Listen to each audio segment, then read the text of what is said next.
Seja muito bem-vindo ao canal Ciência Moderna 2.0. Bom, neste vídeo vamos dar início à resolução do exame de admissão à Universidade Eduardo Mondlane, nesse caso concreto da disciplina de Química do ano 2017. Ok? Então, antes de começarmos com a nossa resolução, gostava de mostrar todo o exame, como é que está estruturado, caso tu queiras começar a atacar deste lado e, por fim, conferir a resposta no decorrer do vídeo. Então, vai seguindo a sequência, ok? Então, isto é mais para aqueles estudantes que estão se preparando para a prestação dos mesmos exames de admissão que se avizinham. Isso ajudará bastante, muito mesmo, para a sua preparação. E se por acaso eu estiver a contribuir de alguma forma na sua preparação, através destas resoluções, só te peço que te inscrevas no canal, deixe ficar o seu like, compartilhe para que outras pessoas também que estão se preparando tenham acesso a este magnífico conteúdo que estou disponibilizando aqui de graça, ok? Então, só te peço essas duas coisinhas. Não esqueças de se subscrever no canal, compartilhar e deixar ficar o seu like. E comentar também, né, se gostou da resolução, ok? Então, chegamos ao fim do exame e vamos começar com a resolução. Então, logo após a vinheta, fique ligado.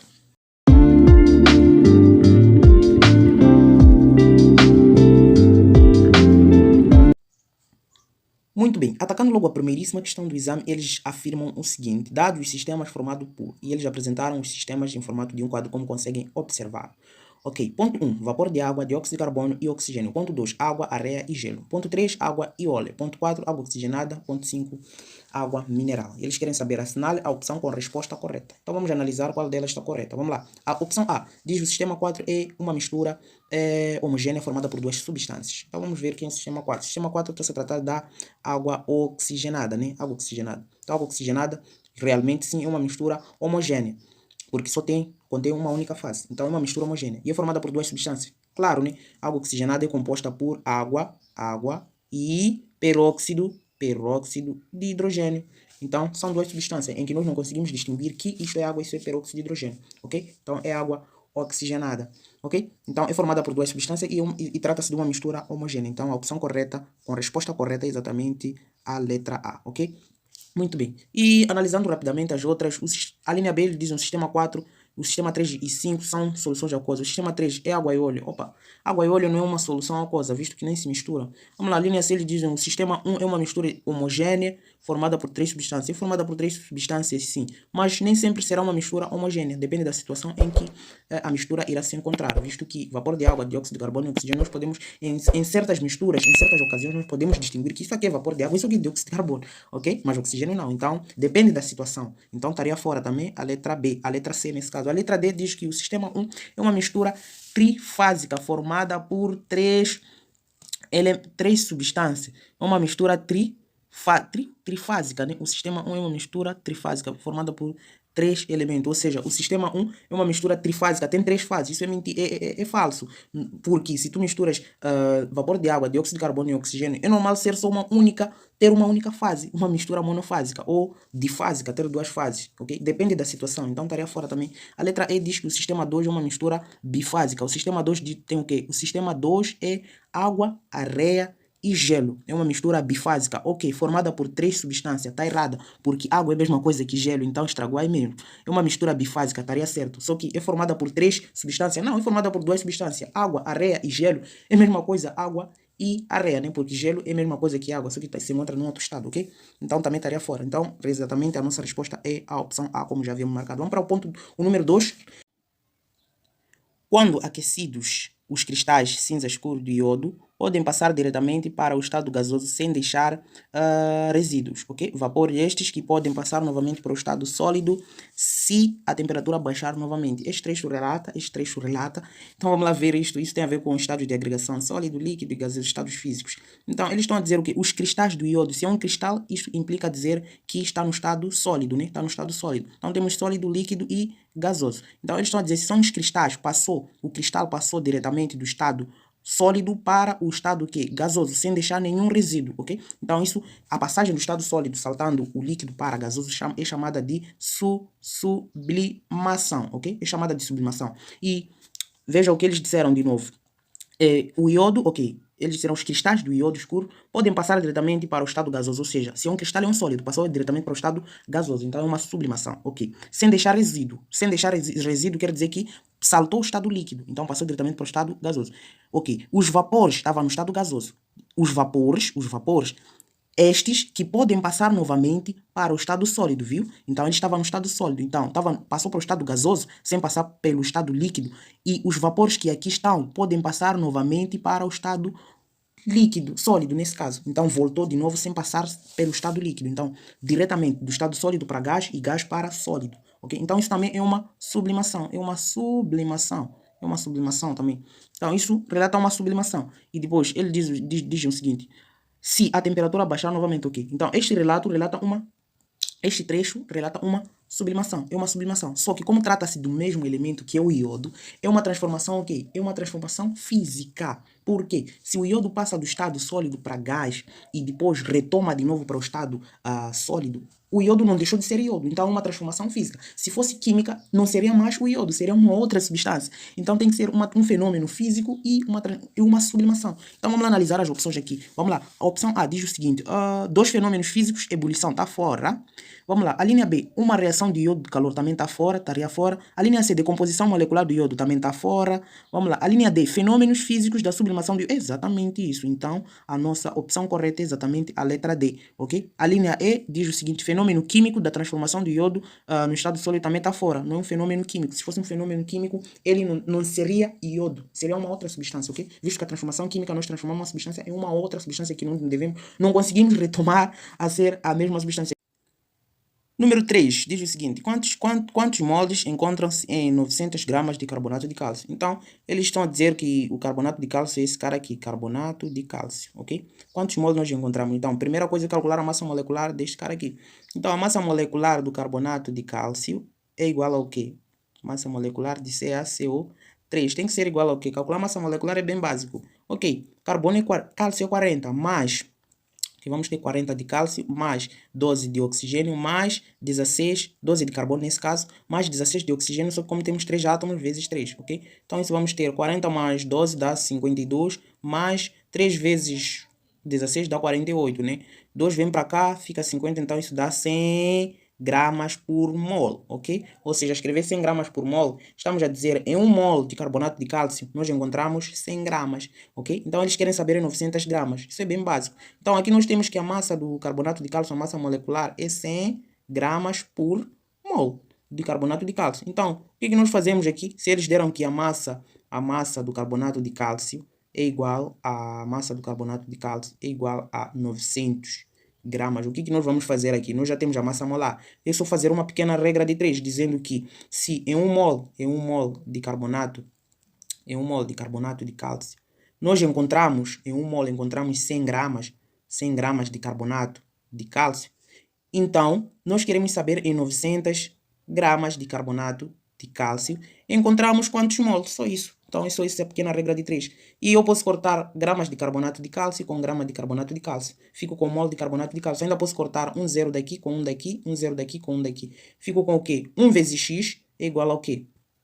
1 vezes x é exatamente x, né? Então, eu fico com 1 vezes x é igual a x, tem que ser igual a 1 mol de carbonato de cálcio vezes 9 dá 9 mols de carbonato de cálcio. Só isso. Então, o número de mols encontrados em 900 gramas de carbonato de cálcio é exatamente igual a 9 mols. E 9 mols está exatamente representado na letra D. Número 4. Um dos compostos prejudiciais no cigarro é a nicotina, com essa fórmula C10H14N2. Um cigarro contém 1,62 mg de nicotina. Ok. Calcule o número de mols e o número de moléculas de nicotina que uma pessoa pode aspirar fumando 2 cigarros. Ok. Então, eles querem saber o número de mols e o número de moléculas. Muito bem.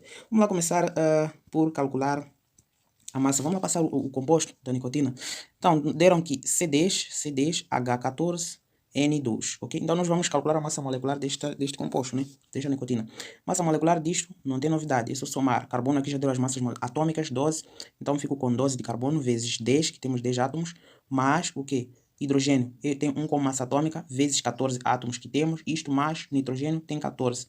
Isso vezes 2 átomos que temos na sua estrutura. Então, isto tem que ser igual, a massa molecular tem que ser igual a 12 vezes 10, quanto é que dá? Costuma dar 120. Isto mais 14 vezes 1, 14, mais 14 vezes 2, costuma dar 28. Então, isso tem que ser igual a...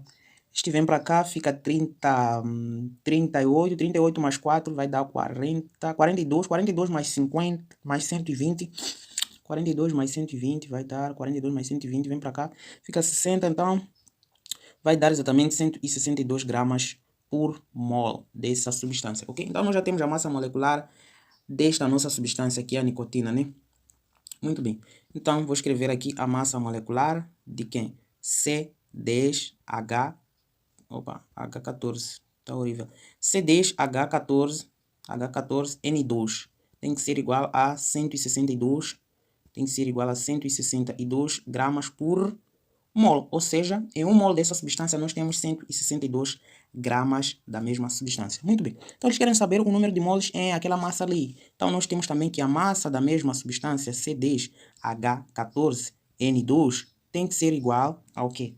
A 1,62 miligramas. Para estar em miligramas, nós devemos passar logo para grama, que é a unidade mais usual. Então, para passar para gramas, isso não tem novidade. Divide por 1000 ou multiplica por 10 elevado a menos 3, que é a mesma coisa. Então, fico com 1,62 vezes 10 elevado a menos 3 gramas. Conversão de unidade não há novidade. Para tu que queres fazer, que estás prestes a fazer exame de admissão, se não sabes passar isso, cara, Vamos lá.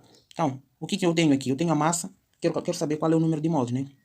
Então, vamos lá. Pequena regra de 3. O que eu digo aqui? Eu digo que, vamos lá, de preto, né? Muito bem.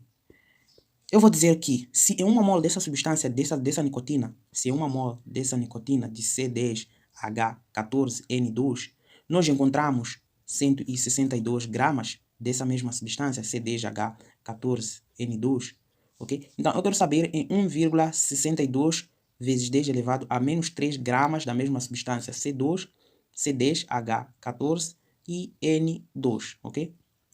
N2, da mesma substância, eu quero saber quantos moles contém. Aí eu vou conseguir achar o número de moles que eles estão a pedir aqui, porque eles querem o número de mol e número de moléculas. Daí eu consigo simplificar algumas coisinhas aqui. Perceba, eu consigo cortar gramas de nicotina com gramas de nicotina. Fico com moles da mesma substância que exatamente eu preciso. Então aqui, essa multiplicação cruzada, este com este tem que ser igual a este com este. Ou seja, o meu x tem que ser igual ao quê?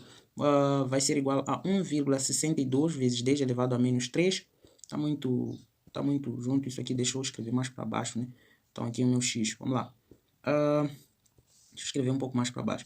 Então, o meu x tem que ser igual ao quê? Tem que ser igual a 1,62 vezes 10 elevado a menos 3. Isto vezes uma mol de C10H14N2. N2, tudo isso que divide o quê? Que divide aquilo que está lá, né? Que estaria a multiplicar o x. Nesse caso aqui é o 162. Ok? Então, daqui eu posso fazer uns pequenos artifícios matemáticos, deslocando com a vírgula para a direita 2 vezes para se tornar 62 no numerador, consegui cortar, ok? Então, ando com a vírgula 2 vezes, acabo ficando com 162 no numerador, ok? Então, meu x tem que ser igual a 162 vezes 10 elevado ao quê? Se eu andei 2 vezes para o local contrário, isto elevado a menos 3 me indica que eu tenho que andar 3 vezes para a esquerda. Então, se eu ando 2 vezes para o sentido contrário, eu tenho que diminuir lá. Ou seja, aumento, né? Eu fixo assim, aumento. Então, vai ser elevado a menos 5, porque vai ser menos 3 menos 2. Tem que diminuir 2 unidades, ok? Ainda vezes o que? Vezes uma mol de C10H14N2, ok? Tudo isso que divide o quê? Tudo isso que divide o 162. Então, daqui perceba que eu consigo simplificar 162 com 162, fico apenas com 10 elevado a menos 5 gramas. Ou seja, meu x tem que ser igual a 10 elevado a menos 5, 5 gramas nada, né? 10 elevado a menos 5 vezes 1 vai dar 10 elevado a menos 5 mesmo. Moles de quê? De C10H5, H14. Então, C10H14N2. Então, esse seria o número de moles desta substância nicotina, ok? Então, este número de moles nós estamos a calcular quando a pessoa fuma um cigarro, ok? Um cigarro contém 1,62. Então, aquela massa era de um cigarro. Só que eles estão a pedir, calcule o número de moles e o número de moléculas de nicotina que a pessoa pode aspirar quando a mesma fumar 2 cigarros. Então, perceba que aquele não é exatamente o nosso número de moles que queremos, porque aqui nos deram a massa quando a pessoa fuma um cigarro, mas querem a massa querem o número de moles quando a pessoa fuma 2 cigarros. Então, nós devemos pegar isto, se nós calcularmos esse número de moles utilizando a massa com que a pessoa fuma um cigarro, e nós queremos o número de moles quando a pessoa fuma 2 cigarros, é lógico que nós devemos multiplicar esse nosso número de moles por 2 para corresponder 2 cigarros, ok? Então vamos multiplicar por 2, isso vai dar exatamente o nosso x, o nosso número de mol, exatamente 2 vezes 10 elevado a menos 5 mols de quê? De C10H14N2. Então esse será o número de mols. E escrever isto aqui, isso é a mesma coisa escrever o que x tem que ser igual a 10 elevado a menos 5 me indica que eu tenho que andar 5 vezes para a esquerda. Ok? Então isso é a mesma coisa ter 0,00002, ok? Mols de C10H14N2, ok? Escrever isto é a mesma coisa escrever isto aqui. 0,0002 é a mesma coisa escrever 0,2 vezes 10 elevado a menos 5. Porque se tu quereres escrever isto em notação científica, quantos números tem depois da vírgula? São 5 números. 1, 2, 3, 4, 5. Então, tu escreves o quê? 2 vezes 10 elevado a menos 5, que tu voltas na mesma expressão de cima. Então, esse seria o número de moles. E eles querem que sequência? Eles querem a sequência de número de moles e número de moléculas. Então tem que começar com o número de moles. Vamos lá. Só calculando o número de moles nós podemos eliminar algumas questões em termos de tempo. Também estamos a gastar muito tempo na mesma questão. Vamos lá. Alternativa A começou com 162, está fora, não faz sentido. Alternativa B, 0,2 também não. Alternativa C nesse caso.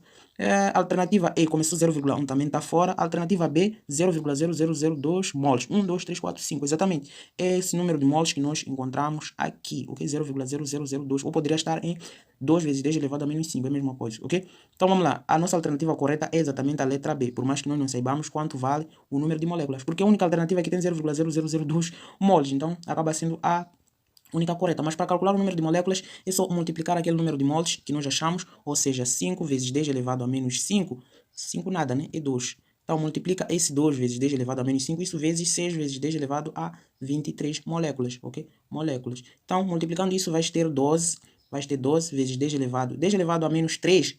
10 elevado a menos 5 com 10 elevado a 23 vai dar exatamente, somando isso vai dar exatamente 10 elevado a menos o quê? Vai dar 10 elevado a menos 18. 18, exatamente. A 18, exato, a 18. Então, para organizar melhor, aqui está 10 elevado. Então, eles deslocaram com a vírgula. Então, perceba aqui, a nossa vírgula está aqui a vírgula. Se eu quero deslocar uma vez para a esquerda, para cá, estar no 1,2, vou ficar com 1,2 vezes 10 elevado ao quê? Isto elevado a 18 me indica que eu tenho que andar 18 vezes para a direita, mas eu estou andando para a esquerda, no sentido contrário. Então, eu tenho que fazer o quê? Tenho que adicionar mais uma unidade. Se eu andasse para a direita, eu iria tirar uma unidade. Então, vou ficar elevado a 19, ok? 1,2 vezes 10 elevado a 19 moléculas.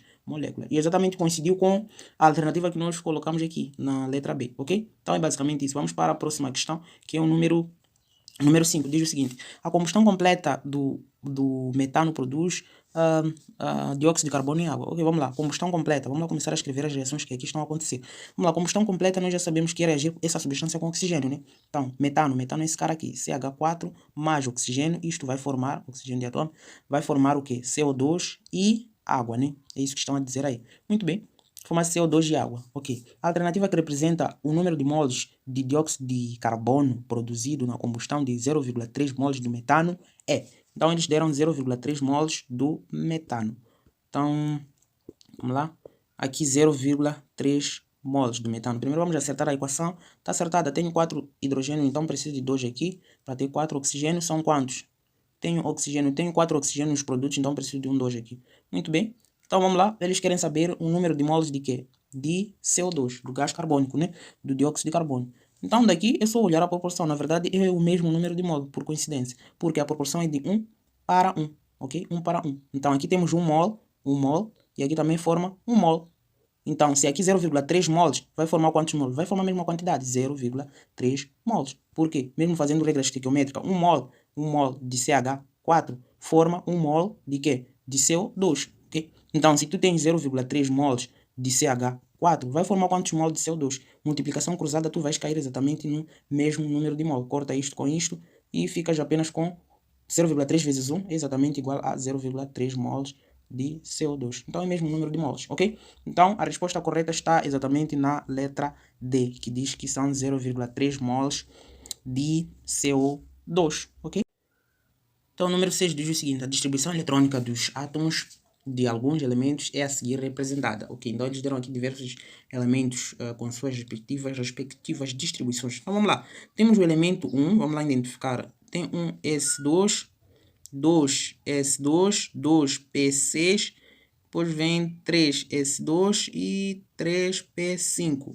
Depois temos o elemento 2. O que o elemento 2 nos diz?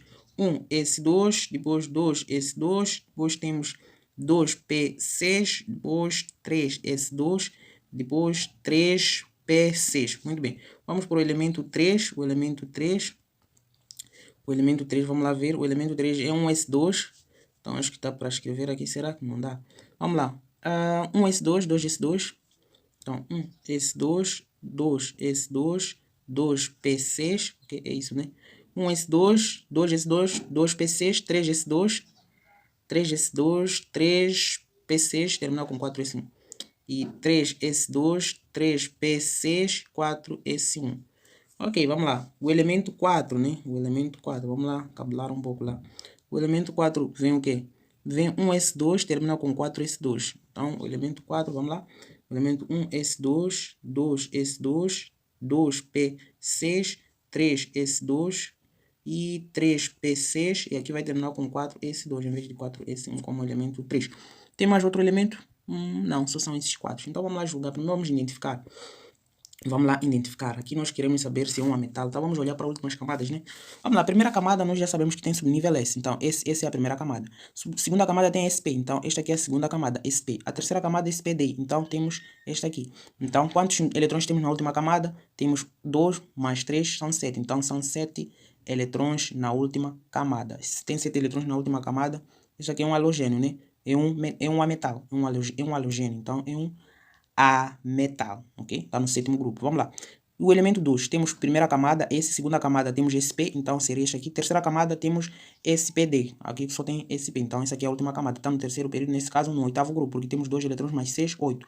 Então está no oitavo grupo, né? Oitavo grupo. Então é um gás nobre, né? Esse aqui é um gás nobre. Esse aqui é um gás nobre, o segundo elemento. Vamos lá. O terceiro elemento temos primeira camada, segunda camada SP, terceira camada SPD. Então vamos ter o quê? SP, só tem SP. E a última camada vem o quê? S. E ele está no primeiro grupo. Se está no primeiro grupo, então esse aqui é um metal. Está no primeiro grupo. Então, se está no primeiro grupo, é um metal alcalino. É um metal. Vamos colocar só um metal. É um metal alcalino. É um metal, ok? É um metal. E o último elemento, por sua vez, vamos lá ver. Temos o quê? Primeira camada, segunda camada SP, terceira camada SPD. Então, teríamos somente SP, ok? Depois vinha a terceira camada, que temos S2. Então, esse cara aqui está no segundo grupo. Tá no segundo. Então, é um metal alcalino terroso, ok? Então, tem que terminar com metal alcalino terroso. A sequência é um metal, gás nobre, metal alcalino e metal alcalino terroso. Vamos lá ver nas opções aqui. Vamos lá, tem que começar com a metal. Então, pode ser A. Aqui, a alternativa C estamos a tirar, porque começou com gás nobre. A alternativa E também estamos a arriscar, porque começou com metal. Tem que começar com a metal. Então, pode ser A, B ou D. Vamos lá. Tem que começar com a metal, depois gás nobre. Metal, gás nobre. Metal, gás nobre. Opa, estamos a arriscar também a alternativa B, porque começou com metal, a metal, metal. Então tem que ser metal, a metal, gás nobre. Então ficamos com A ou D. Vamos lá. Ok, vamos lá. Vamos lá. A linha A está a dizer a metal, tá certo. Depois gás nobre, também tá certo. Metal, gás nobre, tá certo. Depois vem o quê? Metal alcalino. Metal alcalino. Ok. Vamos lá. A metal. Ok, tá certo. Gás nobre, tá certo. Depois a metal. Ei, tá fora, tá fora. Tem que ser metal, tá fora, tá fora. Tá fora a alternativa A. Então só pode ser a única que sobrou, que é letra D. Ok? Que diz a metal, gás nobre, metal e metal. Exatamente, metal e metal. Porque o elemento 3 é metal alcalino e o elemento 4 é o metal alcalino terroso. Então é metal e metal, ok? Então a resposta é exatamente a letra D. A metal, gás nobre, metal e metal, ok? Vamos para o número 7, né? Muito bem, vamos para o número 7 que diz o seguinte. O número 7 diz o seguinte, assinale. Opa, deixa eu tirar daqui. Então, ele diz o seguinte, assinale. Ok. Assinale a alternativa que corresponde à regra de Hunt. Ok, vamos lá ver, vamos lá julgar, isso é bem fácil isso. Vamos lá, a orbital, opção A. A orbital é uma região do espaço onde há de maior possibilidade de onde se pode encontrar um eletrão. Não é regra de Hunt, isso aqui é um princípio de Heisenberg, né? O orbital é o local onde há a possibilidade de encontrarmos um eletrão. Então não é regra de Hunt. Vamos lá. Os subníveis SPD, ok, corresponde respectivamente, comportam-se. Não é regra de Hunt, ok? Regra de Hunt tem a ver com spin, não spin, ok? Então vamos lá. C está a dizer o seguinte: o orbital S tem forma esférica. Está fora, não é regra de Hunt. Então vamos lá. Os eletrões de um orbital devem ter spin contra exatamente isso. Então isso é sim a regra de Hunt. Ou seja, se tu tens uma casinha aqui, um subnível, vamos lá supor, esse aqui é um subnível P. Para tu preencher esse subnível, primeiro tem que preencher com spin contrário. Ou seja, primeiro fazes Preenches os orbitais semi-preenchidos, ok? Com um eletrão, spin contrário, depois voltas a preencher também com um outro spin contrário. Então é exatamente isso que está a dizer aqui, que os eletrões de um orbital devem ter spin contrário, exatamente. Depois ele está a dizer todos os orbitais de um subnível são preenchidos parcialmente para depois serem completos. Serem completos. Epa! E sim, é exatamente isso, sabe? Já estávamos a cometer cagada. A alternativa correta exatamente é a letra E. Os eletrões de um orbital devem ter spin contrário. Sim, devem ter spin contrário. Exatamente isso. Tá certo, só que não é a regra de Hahn. A regra de Hahn diz que nós devemos primeiro preencher os orbitais parcialmente e depois voltarmos a preencher, a completá-los. Então já estávamos a nos precipitar e marcarmos letra D. Na verdade, a letra correta é exatamente a letra E, que diz que nós devemos preencher parcialmente e depois voltarmos a completar como eu havia feito aqui neste exemplo, ok? Primeiro vamos preencher parcialmente e depois voltamos a preencher novamente, ok? Então isso é regra de Hahn. Exatamente isso. Não aquilo que eu havia colocado ali. Então a letra correta é a letra E, ok? Muito bem, vamos para a próxima questão. Número 8. Número 8 diz que um eletrão sai de um nível A para outro nível próximo do núcleo, ok? Isso já tem uma questão que nós já havíamos feito similar a esta, só que eles diziam o seguinte: ele saía da camada mais próxima do núcleo para uma camada mais externa do núcleo, ok? Então aqui ele absorvia energia, mas aqui, como é o contrário, temos certeza que ele vai liberar energia, ok? Então, vamos lá. Tem que ser liberar, porque aquele exercício que nós já havíamos feito, que nós fizemos no exame anterior, ele estava a sair da camada mais próxima, da camada mais externa, da camada mais próxima do núcleo, nesse caso, para a mais externa. E ele absorvia energia. Então, se está saindo da camada mais externa para a próxima do núcleo, ele vai ter que liberar energia, porque vai ao encontro da fonte de energia, nesse caso, posso assim dizer. Então, vamos lá. Aqui está dizendo que muda de sinal do spin. A linha A está fora. A linha B, o eletrão absorve, está fora. Não absorve, tem que liberar. O eletrão libera uma energia eletromagnética equivalente a quantum. Não tem que ser somar, tem que ser subtração, que quer dizer que é a diferença da energia que ele tinha no local onde estava até ao local onde ele vai se encontrar agora, ok? Então seria a diferença. Então estaria fora. Vamos lá. O eletrão absorve A menos B? Não. Estragou quando colocaram absorve. Seria libera. Se fosse libera A menos B, estaria certo. Mas como é absorve, está fora. Tem que liberar. E só pode ser a letra E, que diz o seguinte: o eletrão libera uma onda eletromagnética equivalente à energia de quanta A menos B. Exatamente. De quanta de energia. Exatamente isso. Então a opção correta é exatamente a letra E, ok? Então vamos lá. Número 9 diz o seguinte: sendo dados números atômicos de 3 elementos, qual é a opção que representa os elementos de propriedades semelhantes? Então, para serem semelhantes, devem se encontrar no mesmo grupo, é lógico. Então, isso aqui é bem fácil para tu fazeres. Primeiro, já estava a descartar para que pertençam no mesmo grupo, devem ter mesmo número de eletrões na última camada. Então, perceba uma coisa: tem números aqui que nem fazem sentido. A letra B, então temos aqui números atômicos 1, 2, 3. Se você for a fazer distribuição eletrônica, não tem nenhuma possibilidade de ambos terminarem com o mesmo número de eletrões, ok? Então não tem essa possibilidade. Então estaria fora. A letra C também, 7, 8 e 9. Tá fora. Tem números que não fazem sentido. Então ficas com AB. Aqui tu podes usar a distribuição mais tradicional, né? Aqui não há restrição. Se tu usas regra de Hahn, ok, pode usar a distribuição tradicional. Vamos lá, para a letra A. Nós teríamos o quê? 2 eletrões na primeira camada, elétrons. Depois teríamos 8 eletrões na segunda camada. Depois, se eu coloco 18 eletrões, vai passar. Então vão ter que ser 8 eletrões. Quantos são? 10, 18. 18 para 21, então são 3 eletrões na última camada. Então está no terceiro grupo. Muito bem, vamos lá fazer a distribuição do 25. Temos 2 eletrões na primeira, 8 na segunda. Depois temos 18, né? Vai passar, então não pode ser 18, ok? Então vou colocar mais 8 eletrões. Tem quanto? 10, 18. 18 para 25 tem que ser 7 eletrões na última camada. Perceba que aqui terminou com 7 e aqui com 3. Então não tem propriedade semelhante, visto que se encontram em grupos diferentes. Então estava a arriscar a letra A, ok? Então vamos fazer, só ficamos com a letra D ou E. Vamos lá fazer pequena distribuição aqui, tradicional da 10ª classe. Vamos lá, para 9, como número atômico, nós temos o quê? 2 eletrões, depois temos o quê? 7 eletrões, não, ok? Então 7 mais 9, então esse está no 7º grupo. Vamos lá fazer distribuição para este 17. Temos 2 eletrões, depois temos 8 eletrões, são 10, então 7 eletrões, 17. Está também no 7º grupo. Opa, só falta um para terem propriedades semelhantes. Então vamos fazer para o 35. Temos 2 eletrões, depois 8 eletrões, depois temos 18 eletrões. Quantos são? 20, 28, né? Aqui eu tenho, vem para cá, fica 28. 28... Não, 28, exato. 28 para 35 exatamente, faltam 7 eletrões. Veja que todos estão no sétimo grupo, ou seja, terminaram com 7 eletrões na última camada. Então quer dizer que esses sim têm propriedades semelhantes, por se encontrarem na mesma família, ok? Então a letra correta é exatamente a letra D, ok? Muito bem. Então veja que E está a dizer o seguinte, 2, 3, é só fazer distribuição desse 12, se vou ficar com 2 eletrões. Tipo 8 eletrões. Faltam quantos para 12? Faltam 4 eletrões, né? Para 12. Faltam 2 eletrões, não 4. Então faltam 2 eletrões para 12.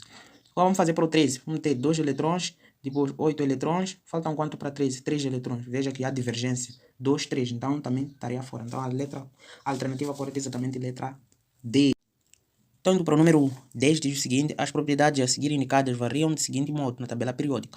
Opção A, está a dizer a eletronegatividade aumenta ao longo do período. Ok, vamos lá ver, vamos tentar imaginar uma tabela periódica para nos auxiliar na resolução deste problema. Vamos lá, imagine que isto é uma tabela periódica, ok?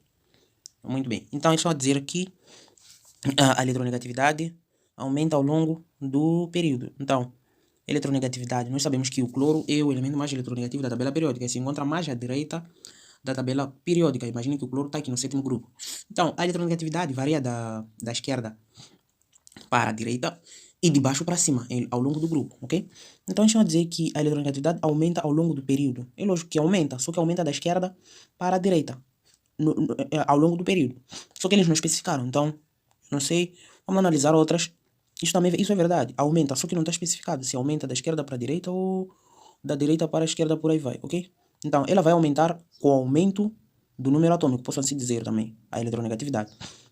Muito bem, então a opção B diz o seguinte: o raio atômico diminui ao longo do grupo. Então, o raio atômico é a mesma coisa que a eletropositividade. Então, nós já sabemos que os elementos mais eletropositivos estão mais ou menos aqui, né? Do primeiro grupo e do segundo grupo. Elementos do primeiro grupo e elementos do segundo grupo. Então, o raio atômico, ele vai variar de cima, da direita, ou seja, da direita para a esquerda. Esse é o raio atômico. E vai aumentar de cima para baixo, ok? Então, esse seria o raio atômico, ok?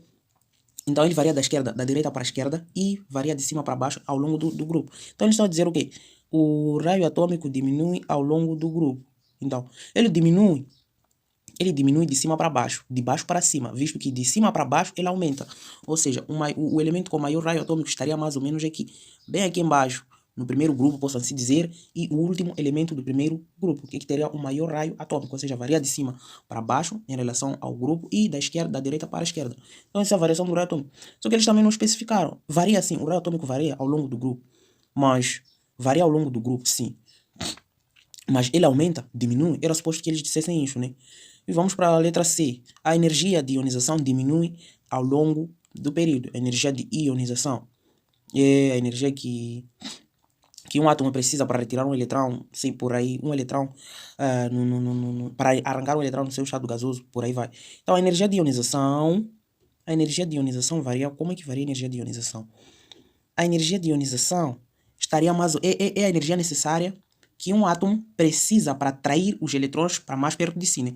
Então, o que acontece? Geralmente os elementos mais eletronegativos é que têm essa capacidade de atrair um eletrão para mais perto de si. Então, os elementos que possuem maior energia de ionização estariam mais ou menos aqui, no sétimo grupo, por aí vai. Sétimo grupo mesmo, porque os gases nobres não reagem, né? Então, estariam mais ou menos aqui onde está exatamente o cloro. Então, a energia de ionização também vai ter a mesma variação que a eletronegatividade, ou seja, os elementos mais eletronegativos são esses que possuem a maior energia de ionização, ou seja, a energia de ionização vai variar de baixo para cima e também vai variar da esquerda para a direita, energia de ionização. Então eles estão a dizer o quê? Estão a dizer que a energia de ionização diminui ao longo do período. Diminui, lógico, porque se a energia de ionização aumenta da esquerda para a direita, é lógico que vai diminuir da direita para a esquerda. Diminui sim, faz sentido. Só que em todas as afirmações eles não foram muito específicos quanto a resposta, porque todas fazem sentido. Estão de acordo com as propriedades periódicas que nós verificamos na tabela periódica. Então também está certo. Então, moral da história, nós podemos dizer que de todas que nós já analisamos até aqui, a linha A está certo, está de acordo, está certo também. Esta também está de acordo com as propriedades da tabela periódica. Tem uma relação existente com as propriedades da tabela periódica, ok? Então vamos ver a linha D, afinidade eletrônica. Afinidade eletrônica é mesmo que a energia de A eletroafinidade. A afinidade eletrônica é a mesma coisa que potencial de ionização. Então, são basicamente a mesma coisa. Então, a afinidade eletrônica vai variar de baixo para cima. São os elementos mais eletronegativos, de baixo para cima e da esquerda para a direita. Então, esta é a variação da afinidade eletrônica. Então, o que acontece? É a energia que um átomo precisa retirar um eletrão de um átomo gasoso, uma coisa assim, por aí. Então, não estou aqui para dar a definição. Mas, ok, então ela varia do mesmo jeito que a energia de ionização, ok? Então, vamos lá. Ela vai variar de baixo para cima, da esquerda para a direita. E aqui está dizendo o quê? A afinidade eletrônica aumenta ao longo do grupo. Aumenta, sim, ao longo do grupo. Ou seja, aumenta ao longo do grupo de baixo para cima e aumenta, sim. Podemos assim dizer, aumenta ao longo do grupo. Sim, aumenta. Também aumenta ao longo do período. Tá certo? Tá de acordo, faz sentido com as propriedades periódicas. Depois está a dizer o que a eletropositividade diminui ao longo do grupo. Eletropositividade é a tendência que um átomo tem de perder, posso assim dizer, de perder elétrons, né? Eu acho que diria assim. Então, a eletropositividade, os elementos mais eletropositivos geralmente se encontram aonde? São os metais alcalinos e metais alcalinos terrosos. Então, dá no primeiro e segundo grupo, são os elementos mais eletropositivos. Então, a eletropositividade vai variar exatamente com o quê? Vai variar, ao longo do grupo varia de cima para baixo e ao longo do período varia da direita para a esquerda, ok? Ou seja, o elemento mais eletropositivo estaria no primeiro grupo também, no último, no primeiro grupo nesse caso, sim, e no último período, ok? Então, eles estão a dizer o quê? A eletropositividade diminui ao longo do grupo. Cara, a eletropositividade diminui sim ao longo do grupo, só que como ela diminui? Se ela aumenta de cima para baixo, é lógico que ela vai diminuir de baixo para cima a eletropositividade. Então, também está de acordo. Eu não entendi bem essa questão. Mas ok, isso também está de acordo com as propriedades periódicas, ou seja, todas as opções que eles aqui apresentaram fazem sentido com aquilo, fazem relação direta com as propriedades periódicas que nós encontramos na tabela periódica. Então, aqui eu basicamente não estou a ver, estou confuso. Que opção eu posso marcar aqui? Basicamente, só posso deixar, né? Eu não sei qual é a opção. Caso tu saibas a opção, peço que escrevas aí nos comentários também.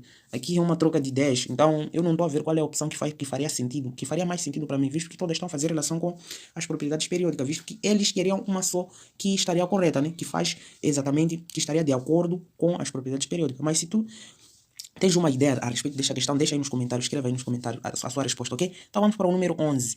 O número 11 diz o seguinte, número 11, os elementos químicos que pertencem ao grupo dos possuem a seguinte configuração eletrônica na camada de valência. Então, halogênio são do sétimo grupo, né?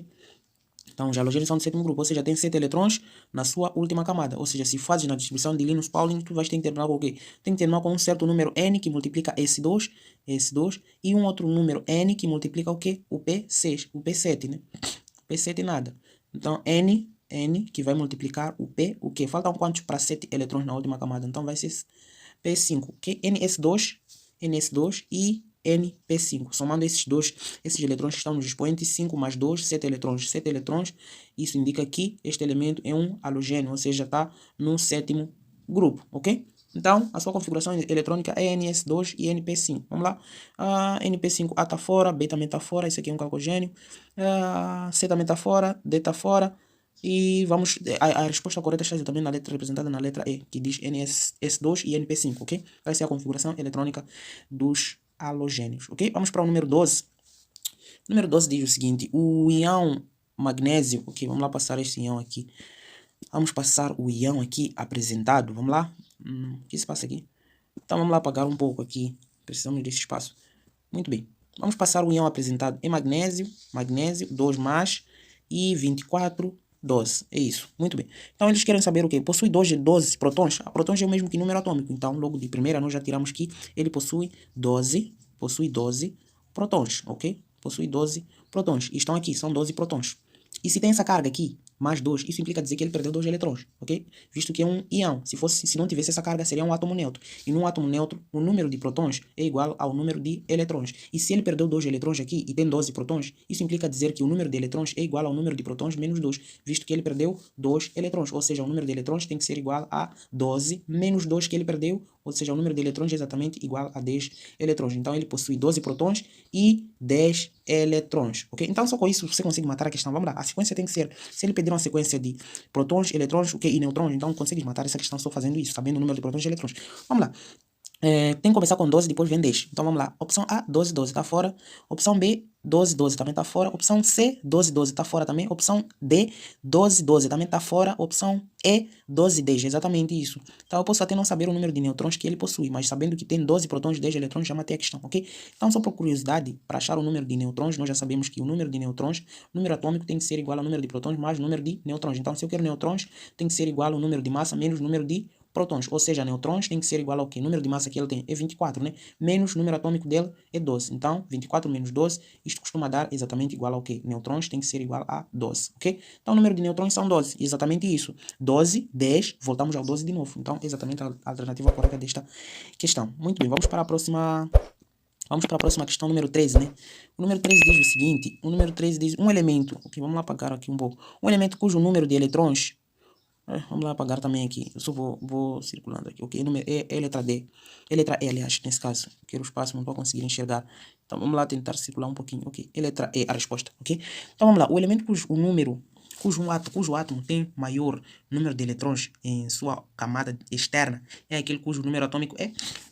Então, aqui a ideia é você fazer distribuição eletrônica desses todos os caras aqui e encontrar maior número de eletrões na sua última camada. Então, vamos lá. Como é que iremos fazer isso? Podemos fazer distribuição tradicional, mais fácil, né? Do que usando aquela de 1s2 de Linus Pauling. Podemos fazer aquela tradicional, também vale, porque nós só queremos observar qual é o elemento que possui mais eletrões na sua camada de valência, ok? Então, vamos lá. Para o elemento 2, teríamos 2 eletrões na camada de valência. Então, opção A. Essa aqui é a opção A. Tem 2 eletrões na camada de valência. Opção B, temos o quê? 2 eletrões, depois tem 5 eletrões, ok? Então, esse tem 5 eletrões na camada de valência. Esse aqui é o B. O B está a ganhar. O B tem 5, o A tem 2. Vamos lá para o C. O C teríamos 2 eletrões, depois 8 eletrões. Opa. Vamos lá. Não sei o que eu fiz aqui, mas ok. Teríamos mais o quê? Me perdi. Ok, 2 eletrões, depois viria 8 eletrões. Faltam quantos para 12? Então, termina com 2 eletrões. Então, esse aqui é o átomo C. O átomo C terminou com 2 eletrões. Ainda mesmo assim, o B está a ganhar. Okay? Então, vamos lá fazer a distribuição do átomo D, né? O átomo D tem 11. Então, ficaremos com 2 eletrões, depois 8 eletrões, depois para 11, 1 eletrão na última camada. Então, esse aqui é o átomo D. O B está a ganhar.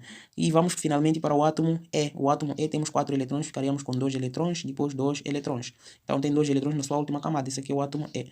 Veja aqui, dentre esses todos, quem tem maior número de eletrões na última camada é exatamente o átomo B. E o átomo B tem número atômico 7, ou seja, seria exatamente a letra B, a sua resposta. O átomo o elemento que tem maior número de eletrões na sua camada de valência seria o átomo B, ok? Estaria no quinto grupo e segundo período. Não sei qual é, só pode ir verificar. Então, estamos a passar, vamos lá. Vamos lá para a próxima questão. Número 14. Indica a alternativa correta para completar as lacunas na frase seguinte. Um átomo, um elemento químico é representado pelo... É representado pelo quê? Isso é fácil, isso é facinho, né? Facinho isso. Um elemento químico é representado pelo quê? É representado pelo seu símbolo, lógico, né? Pelo seu símbolo. Ok, primeira frase. Depois, é identificado pelo seu número. Número de o quê? Número atômico, né? Número atômico. É lógico, tem que identificar pelo número, é o que identifica o átomo. Depois, vem o quê? E pode apresentar diferentes números de... É lógico, tem que apresentar diferentes números de nêutrons. Nêutrons, todos os átomos apresentam diferentes números de nêutrons, não todos, né? Existem uns que apresentam mesmo número de nêutrons que chamamos de isótonos, mas um átomo, um elemento, estamos a falar de um elemento.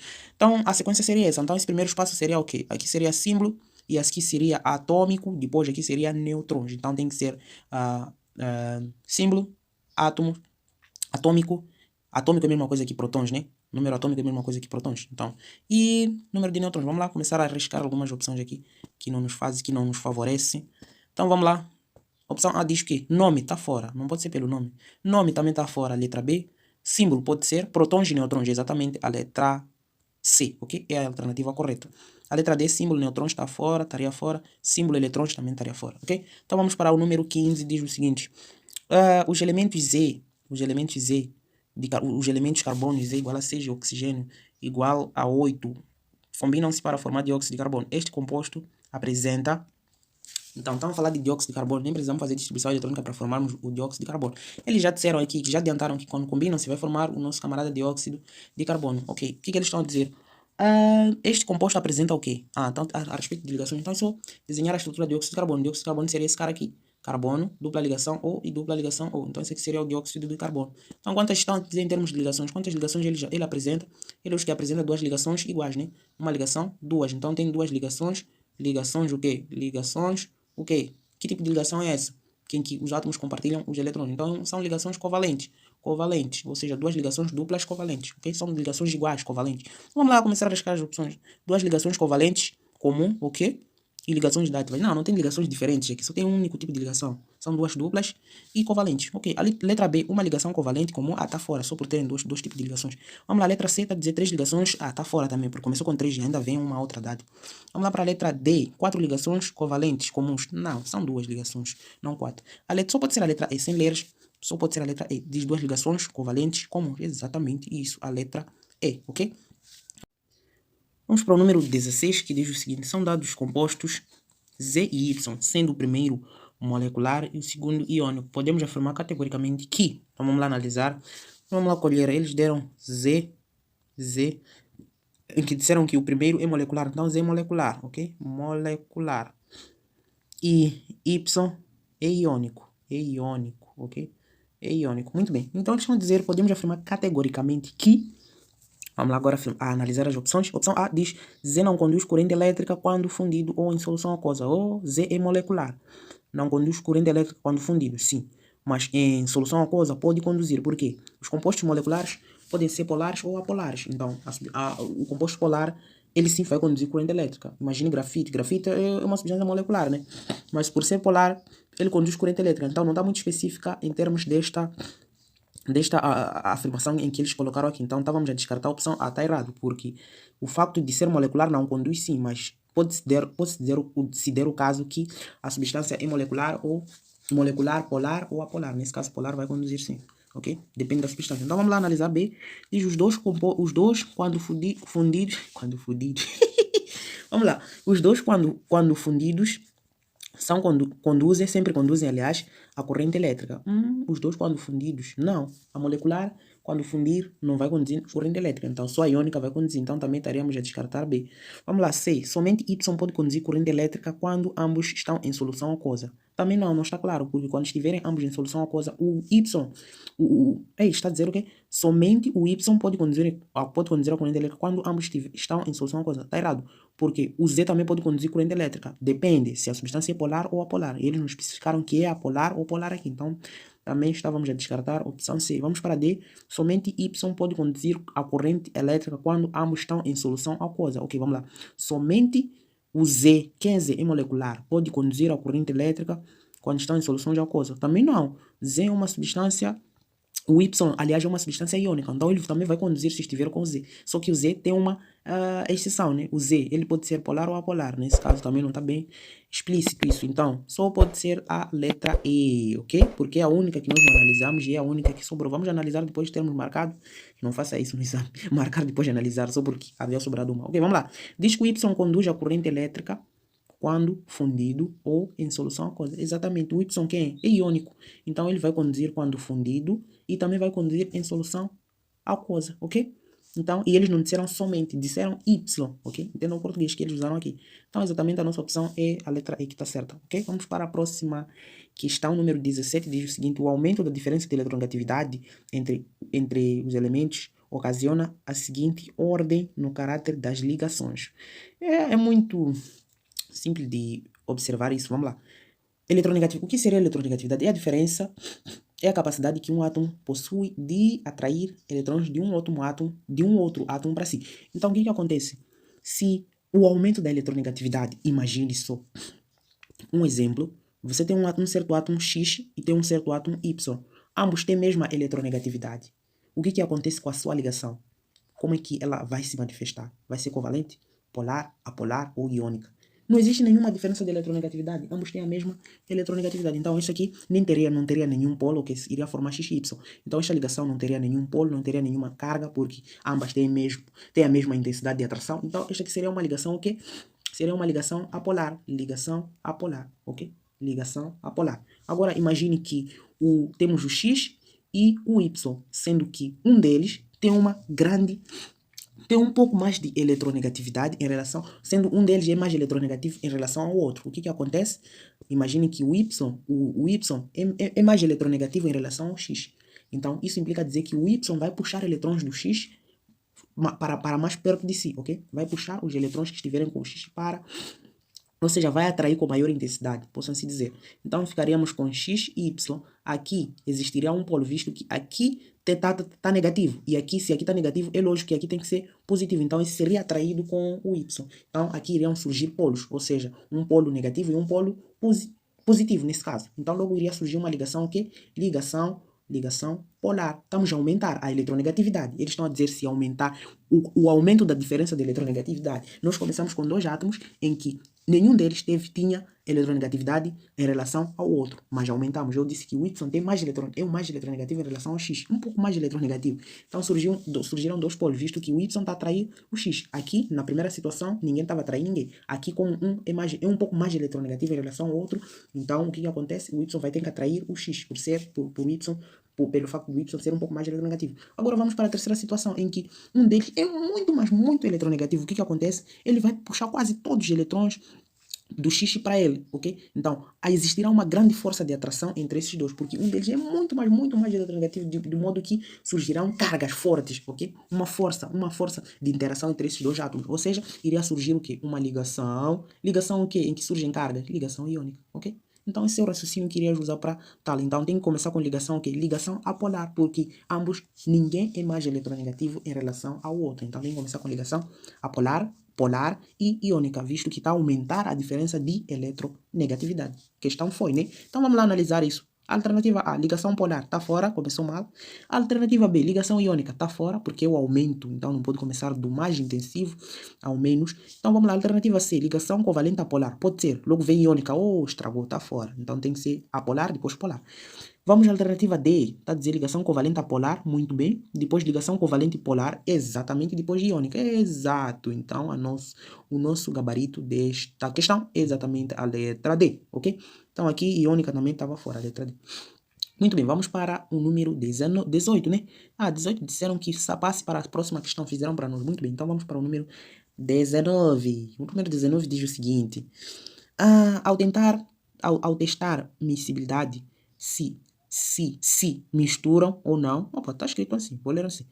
De 5 substâncias, 1, 2, 3, 4 e 5 em água, um estudante obteve as seguintes proporções de volume, substâncias, o volume e água, ok? Então aqui vem solvente 1, solvente 2, 3, 4, 5. Muito bem, substância e água.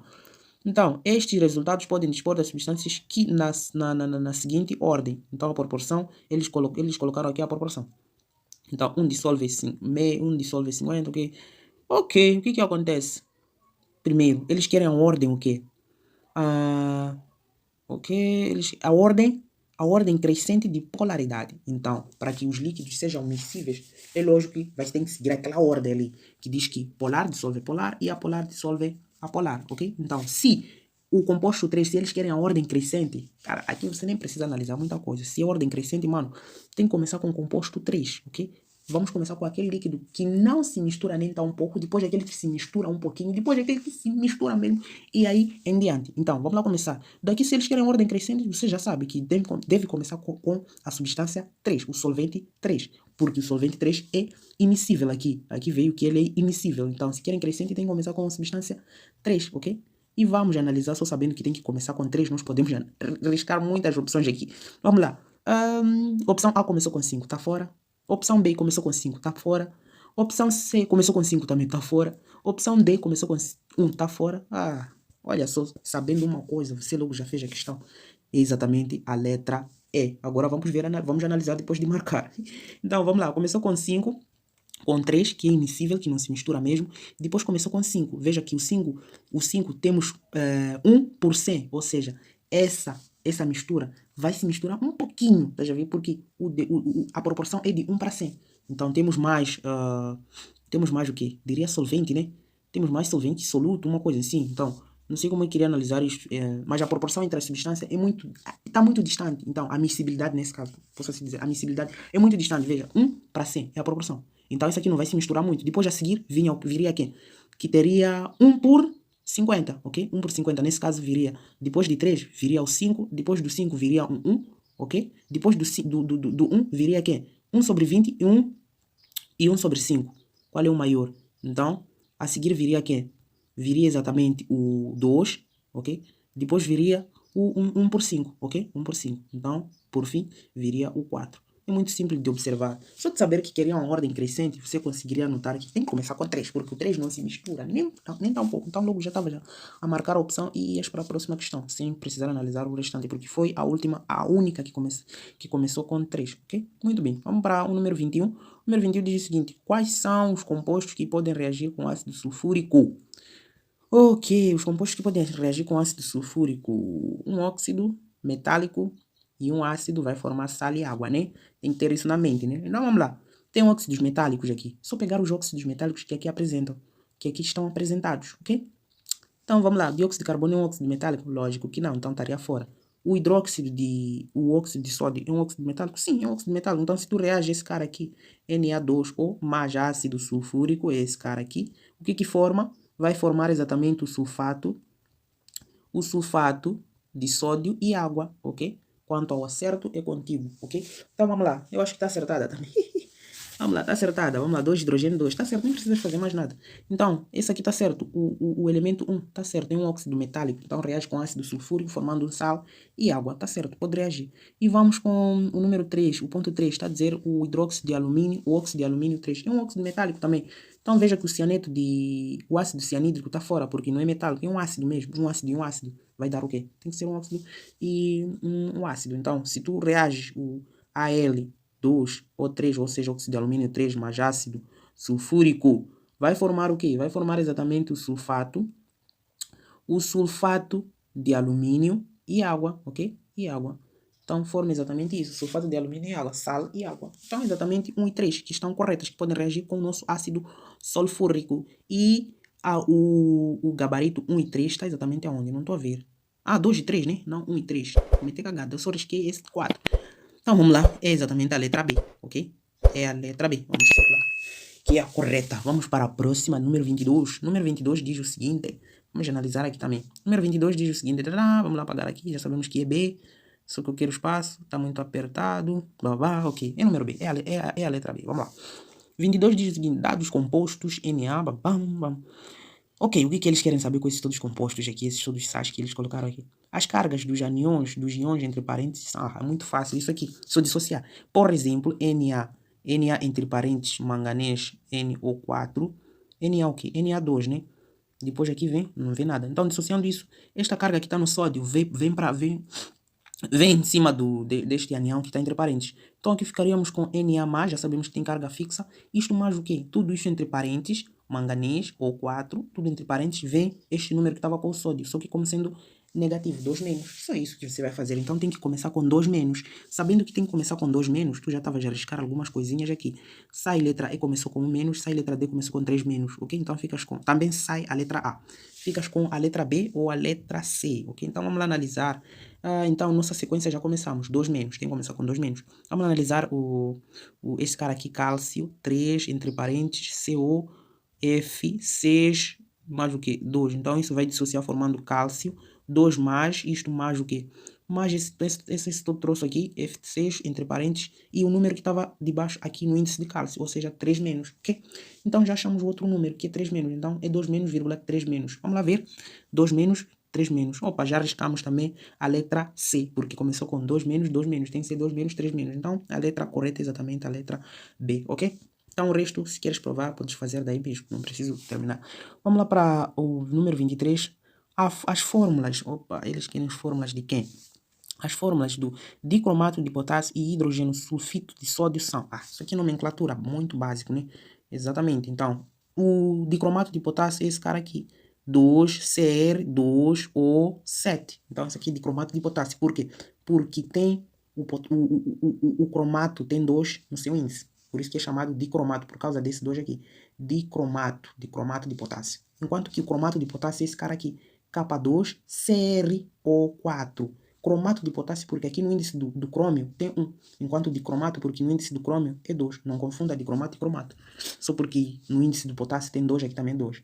Nós olhamos pelo índice do crômio, ok? Muito bem, então já temos um elemento. Agora vamos lá saber hidrogênio sulfito de sódio. Então, hidrogênio sulfito de sódio provém do hidrogênio sulfato de sódio, ou seja, do bicarbonato de sódio, né? Então, se eu sei que hidrogênio sulfato de sódio é esse cara aqui, então, se eu tiro um oxigênio, vai ficar como é que fica? Vai ficar NaHSO, o quê? 3. Então, esse aqui é o hidrogênio sulfato de quê? De sódio. E se tirar um oxigênio, hidrogênio sulfito de sódio. Então, as duas fórmulas moleculares são essas, K2, Cr2O7 e NaHSO3, ok? Então, vamos lá ver. Ok, K2, Cr2, C está fora a letra A. Vamos lá, letra B, vamos lá.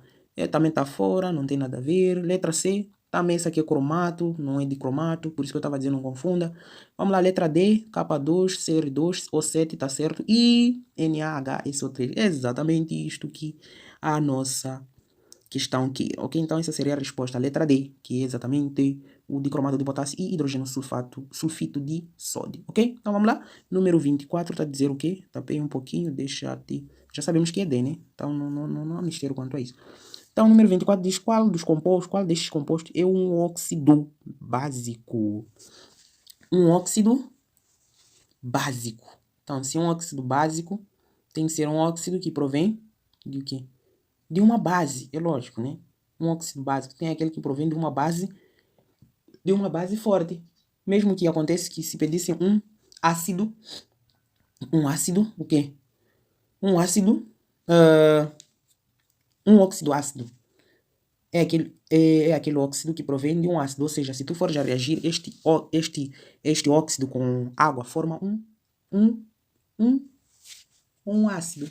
E um óxido básico seria aquele em que tu reagires com água, vai formar uma base, ok? Então, basicamente é isso, vamos lá. Aqui teremos o quê? Pegas esse não sabes, esse O3, trióxido de enxofre, reage com água. O que vai formar? Vai formar o nosso amigo ácido sulfúrico. Então, este é um óxido ácido. Eles querem óxido básico. Então, quer dizer que se tu reages esse óxido com água, vai ter que formar uma base, cara. Então, vamos lá. Reage o óxido de magnésio, mais água. Veja o que forma. Isto vai te formar exatamente o quê? Vai te formar o hidróxido de quem? De magnésio, ok? Vai te formar exatamente o hidróxido de magnésio. Então, este sim seria o nosso óxido básico, porque quando reage com água forma uma base. Então, esse aqui é o óxido básico. E o óxido básico está exatamente na letra B, ok? Está na letra B. Então, esse aqui tem hidróxido de potássio, está fora. Dióxido de carbono está fora, esse também está fora, ok? Vamos lá para a questão número 25, que nesse caso será a última questão. Estou a ver que já estou a ficar com sono aqui. Ok? Número 25 diz o seguinte: os átomos neutros de um certo elemento representativo M apresenta 2 eletrões em sua camada de valência. As fórmulas corretas para seu óxido normal e brometo são, respectivamente, dados. Então, eles deram também 2 elementos. Então, nós temos M, tem 2 de sua carga, tem 2 eletrões na camada de valência. Não posso colocar mais aqui. Tem 2 eletrões na camada de valência. Então, quer dizer que ele tem valência 2, ok? Ele tem valência 2. E o elemento O está no sexto grupo. Está no sexto grupo, isso implica dizer ele tem valência 2, ok? Se está no sexto grupo, tem valência 2. Porque para completar 8 eletrões, ele prefere, se está no sexto grupo, vamos lá ver, a última configuração eletrônica. Teríamos mais ou menos 2 S2 e 2P4. Então, são 6 eletrões. Para completar o octeto, é mais viável perder esses 6 eletrões para cair na camada que tem 8 eletrões ou ganhar mais 2 eletrões para completar o octeto. Então, é mais fácil ele ganhar 2 eletrões, por isso que ele tem valência 2, ok? Então, ele tem valência, terá valência 2, se está no sexto grupo. E o mesmo acontece para o elemento Br, ok? O elemento Br. O elemento Br diz para mim, qual é a valência dele? Br, se ele está no sétimo grupo. Vai ter valência 1, porque é mais fácil ele ganhar mais um eletrão e é mais fácil ele ganhar um eletrão para se estabilizar que perder 7 eletrões para cair numa camada em que ele possui 8 eletrões para estar estável, ok? Então, esta valência é a mesma coisa que a carga. Então, é a mesma coisa escrever M2 mais e oxigênio, ele ganhou, então vai ser 2 menos, né? 2 menos. Ganhou 2 menos. Aqui também ganhou um eletrão, então vai ser Br menos. Isso já sabíamos, bromo tem carga menos 1, né? É um halogênio. Então, se eles querem formar o seu óxido, eles querem combinar o quê? Eles querem combinar querem combinar, tô bem constipado. Então eles querem combinar esse cara aqui e este, e ao mesmo tempo querem combinar quem? Querem combinar este e o bromo, ok? Então o que acontece? Nós vamos combinar primeiro oxigênio e M. Então temos M, 2 mais, e oxigênio 2 menos. O que acontece? Vou ficar com troca de cargas somente. Então fico com M2 e oxigênio 2. Perceba que nós podemos simplificar isto muito bem. Divide por 2, divide por 2, por 2 aqui. Então acaba ficando com M1, O1. E M1O1 pode não escrever muito bem esses índices 1, então acaba ficando com uma fórmula do gênero MO, ok? Então essa seria a tua fórmula MO, ok? Então essa seria a fórmula que iria surgir ali. E vamos combinar o elemento M, então temos uma fórmula aqui. Temos uma fórmula aqui, MO, é uma das fórmulas, combinação de M e O. Agora vamos combinar quem? Vamos combinar o M, que tem carga 2 mais, que é o M nesse caso, e BR, menos, que tem carga menos. Cruzamento de cargas, não há novidade aqui. Vem para cá, isso vai me dar M1 e BR2, ok? Então, aqui ficas com MBR2. Então, na verdade, os elementos que formam, combinando esses dois carinhas aqui, são esses MBR2 e MO, ok? MBR2 e MO. Vamos ver nas opções. M2O tá fora, vamos escolher. O2 está fora, MO tá certo. E MBR2, exatamente a letra C. Ok? Consigo perceber que estou a dormir e o vídeo está a ficar muito, mas muito extenso. Eu não gosto de fazer coisas longas. Então, se por acaso gostaste da resolução, peço que te inscrevas no canal, deixe ficar seu like, compartilhe, comente se fiz perceber em algumas partes, alguns exercícios que tinhas dúvidas aqui neste presente exame. Ok? Então, continuamos na próxima videoaula e até a próxima. Tamo juntos.